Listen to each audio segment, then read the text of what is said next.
Hello everyone, and welcome back to Kutikatas, a podcast where we bring you enchanting stories from Hindu culture, Indian folklore, and timeless parables filled with magic, adventure, and life lessons. Are you ready for today's tale? Let's begin! Before we begin today's tale, let's start off with 3 Oms. Take a deep breath in, and when you exhale, say Om for as long as you can.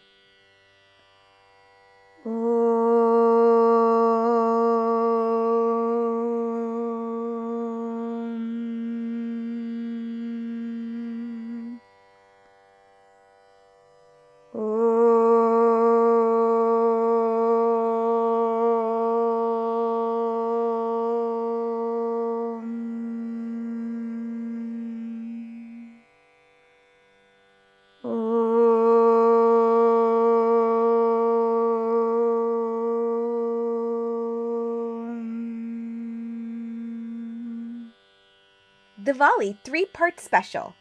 Part 1, The Curse of Krishna. Have you ever wondered why we celebrate our favorite festivals? Welcome to Stories Behind the Festival, a special segment where we unwrap the magical tales hidden inside every celebration. Welcome to our Diwali special series, where we'll uncover the exciting adventures that led to one of the most loved festivals of light.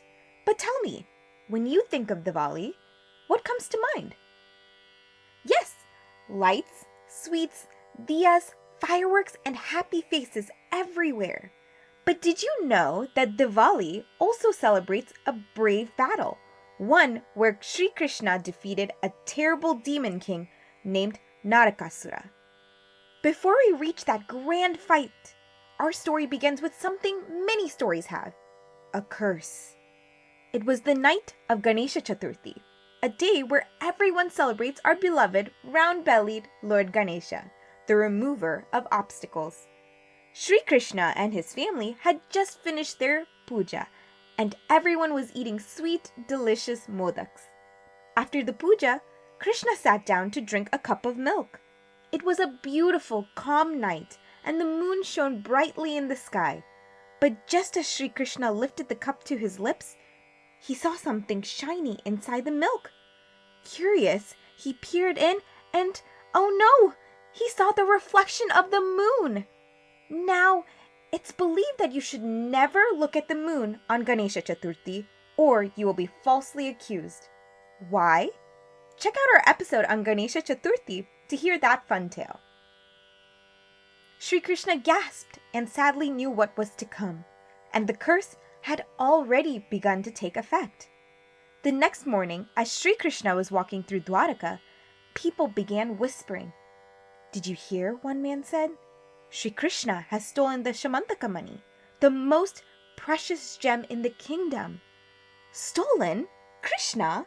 Impossible," others said, but rumors spread like a wildfire. Sri Krishna was shocked and hurt. "I never took anything," he said calmly. "I must find the truth myself." But why were people accusing Sri Krishna?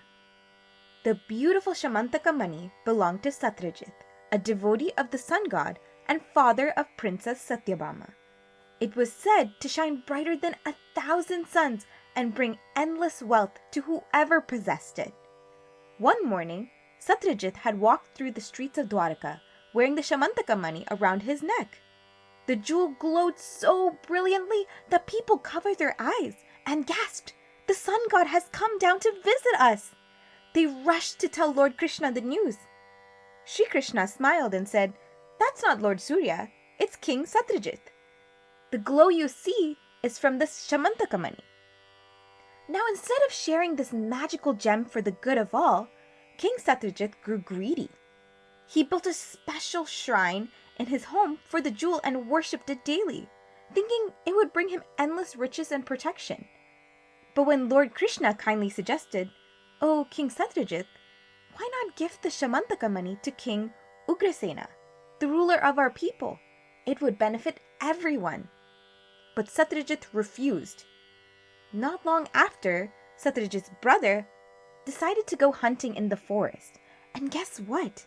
He wore this shining Shamantaka money around his neck, because who wouldn't want to look fancy, right? But when he didn't return, trouble began.